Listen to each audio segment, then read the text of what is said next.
नमस्कार दोस्तों, मैं हूं आपके साथ आपका अपना दोस्त आदित्य वाजपेयी और आप देख रहे हैं हमारा यूट्यूब चैनल एबी पॉलिटिक्स।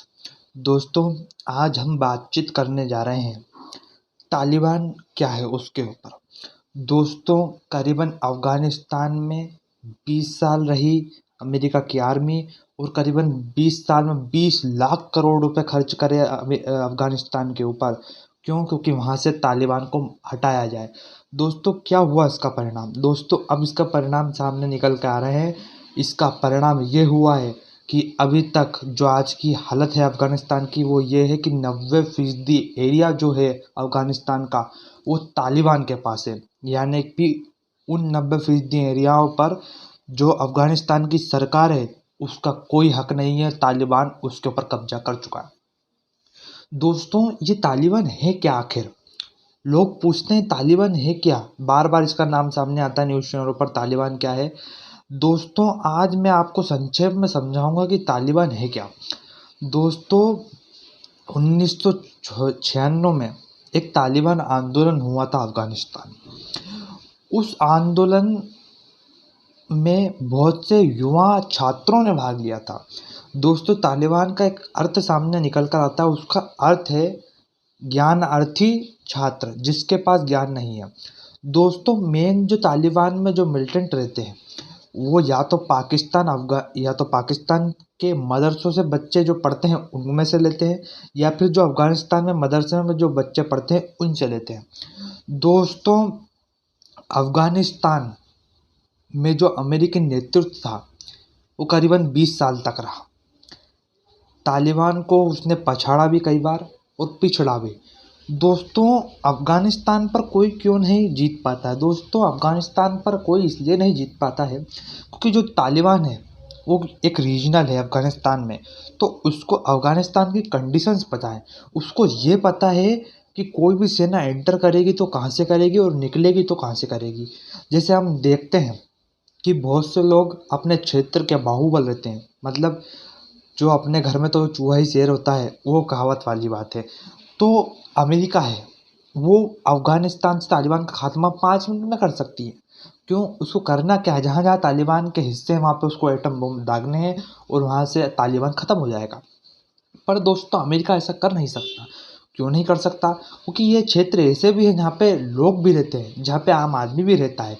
तो अफ़गानिस्तान में आम आदमी भी रहते हैं और तालिबान के कुछ समर्थक भी रहते हैं। दोस्तों, इसलिए अमेरिका नहीं मार पाता है। सोवियत संघ भी दोस्तों 20 साल रिया कहाँ पे? अफ़गानिस्तान में। उसने 90 के दशक में जब रसिया मतलब सोवियत संघ जा रहा था अफ़गानिस्तान से, तो तालिबान ने उनके साथ एक वार्ता की थी। उसमें ये कहा गया था तालिबान की तरफ से कि हम ऐसा कोई भी कुछ भी नहीं करेंगे जिससे कि हमारे अफ़गानिस्तान को कुछ तकलीफ़ हो, पर उन्होंने बार बार ऐसा करा। दोस्तों, फरवरी 2020 में एक दोहा समझौता हुआ था अमेरिका के बीच में और तालिबान के बीच में, जिसमें ये कहा गया था कि समझौते में कहा गया था कि अमेरिका अफ़गानिस्तान छोड़ दे, तालिबान अफ़गानिस्तान को अच्छे से संभालेगा, वो किसी भी नागरिक को कोई भी तरीके की परेशानी नहीं होने देगा, वो लोगों को अच्छे से रखेगा। और जो कि अमेरिका की आर्मी है वो इस बात को मान गई, जो कि दोनों के बीच में ट्रीटी साइन हुई थी। पर दोस्तों, अब तालिबान क्या कर रहा है? अब तालिबान ये कर रहा है कि जैसे जैसे अमेरिका की आर्मी निकलती जा रही है अफ़गानिस्तान से, तो वहाँ पे कब्जा जमाता जा रहा है। जबकि तालिबान की ट्रीटी क्या थी कि वो भारत जो अफ़गानिस्तान की सरकार है उसको राज करने देगा, पर वो ऐसा नहीं कर रहा है क्योंकि 90% जो आबादी का जो हिस्सा है, 90% अफ़गानिस्तान का, वो तालिबान के कब्जे में है। मतलब वहाँ की गवर्नमेंट का उस पर कोई हक नहीं है।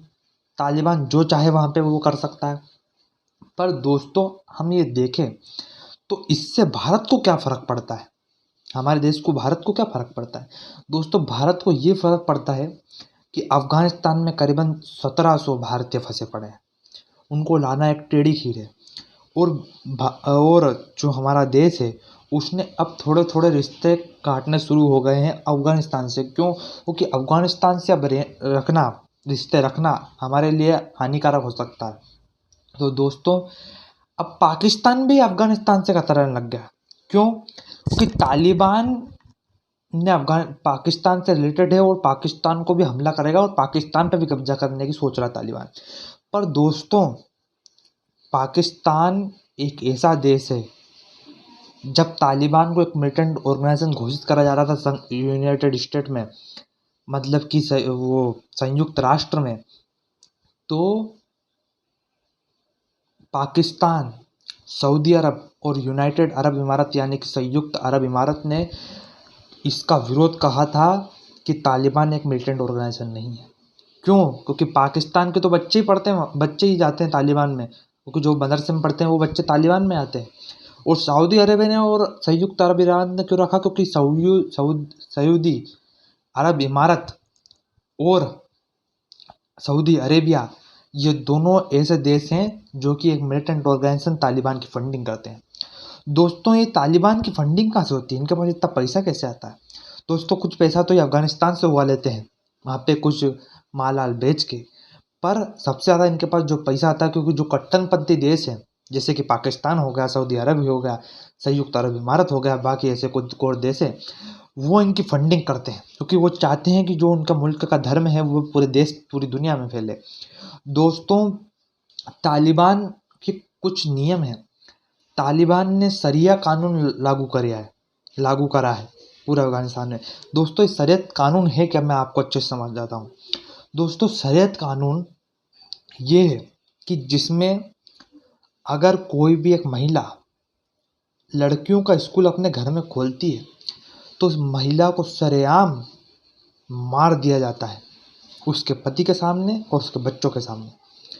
वो ये दिखाना चाहते हैं कि महिलाओं को किसी भी तरीके से पढ़ने का कोई अधिकार नहीं, जबकि ये बात गलत है। और दोस्तों, दूसरा शरीयत कानून का एक अहम मुद्दा है। दोस्तों, दूसरे शरीयत कानून का अहम मुद्दा मोमेंट ये है कि शरीयत कानून में ये लिखा गया है कि अगर कोई भी मुस्लिम महिला बुर्का पहनती है, उसको बुर्का पहनना अनिवार्य है, और जरा सा भी बुर्का उसके पाँव से भी, उसका पाँव भी दिख जाता है तो उसको मार दिया जाता है। अगर कोई भी लड़की अपने प्रेमी के साथ भागती है तो उसको बड़ी भीड़ के सामने पत्थर से पीट पीट के मार दिया जाता है। तो दोस्तों, ये शरीयत कानून बहुत ही हानिकारक चीज़ है किसी भी देश के लिए, और अफगानिस्तान में ये हो रहा है। और करवा कौन रहा है? तालिबान करवा रहा है। क्योंकि तालिबान है क्या? एक इस्लामिक कट्टरपंथी संगठन है जो कि इस्लाम को कट्टरपंथी बनाता है, और ये टोटली शिया से रिलेटेड है। और दोस्तों, इसकी सोच पता है क्या है? देवबंदी है। हमारे जो उत्तर प्रदेश में देवबंद पड़ता है, हाँ जी, जो देवबंद पड़ता है उसकी जो सोच है वही इनकी सोच है। तो जो हमारे यति नरसिंहानंद स्वामी जी कहते हैं कि देवबंद इसलिए खराब है, तो इसीलिए देवबंद खराब है। दोस्तों, मैं किसी के सामने कुछ कहना नहीं चाह रहा, मैं इस्लाम से कोई नफरत नहीं रखता हूँ, पर मेरा ये कहना है कि जो इस्लामिक कट्टरपंथी अफगानिस्तान में जो हो रहा है, वो क्या भारत में हो सकता है? इसका क्या प्रभाव पड़ेगा भारत पे? तो दोस्तों, हमें इससे अपने लोगों को सुरक्षित रखना है। और तालिबान ऐसी चीज़ है जो कि अगर किसी भी देश में बन गई और फैल गई तो ये किसी भी देश के लिए हानिकारक हो सकती है। जिस तरीके से तालिबान ने अफगानिस्तान को पूरा तहस नहस कर दिया, आए दिन अफगानिस्तान में हमले होते हैं, आए दिन रोज़ खबर आती है कि 150 लोगों की मौत हो गई, 50 लोगों का बम ब्लास्ट हो गया। तो जो तालिबान जो है वो इंसानियत के लिए खतरा है, किसी धर्म के लिए नहीं, किसी जाति विशेष के लिए नहीं, इंसानियत के लिए खतरा है तालिबान। तो दोस्तों, मेरा भारत की सरकार से यही कहना है कि तालिबान ने जैसे अफगानिस्तान को मिटाया, क्या यही तालिबान अगर भारत में पनपा तो क्या भारत को मिटा सकता है? तो दोस्तों, हमें इसके ऊपर आत्म मंथन करना चाहिए कि ये बहुत ही गंभीर मुद्दा है। क्योंकि जो तालिबान की सोच है, उसी सोच का मेन जो पॉइंट है, पिन पॉइंट है, वो है देवबंद उत्तर प्रदेश में। तो दोस्तों, आप सर्च करिएगा, कभी गूगल पे भी आप अगर सर्च करेंगे तो उसमें लिखा आएगा the ideology of Taliban is Deobandi, जो कि उत्तर प्रदेश में है। तो दोस्तों, मेरा एक यही कहना है कि भारत को इससे दूर रहना चाहिए। और जो ये सब हो रहा है अफगानिस्तान में, उससे भारत को सीख लेनी चाहिए और ऐसा भारत में ना हो पाए इसके लिए हमें पहले से ही तैयार रहना चाहिए। दोस्तों, आज का वीडियो यहीं ख़त्म होता है। लेटेस्ट न्यूज़ अपडेट के लिए हमारे साथ बने रहिए। जय हिंद, जय भारत। अपना बहुत ख्याल रखिए।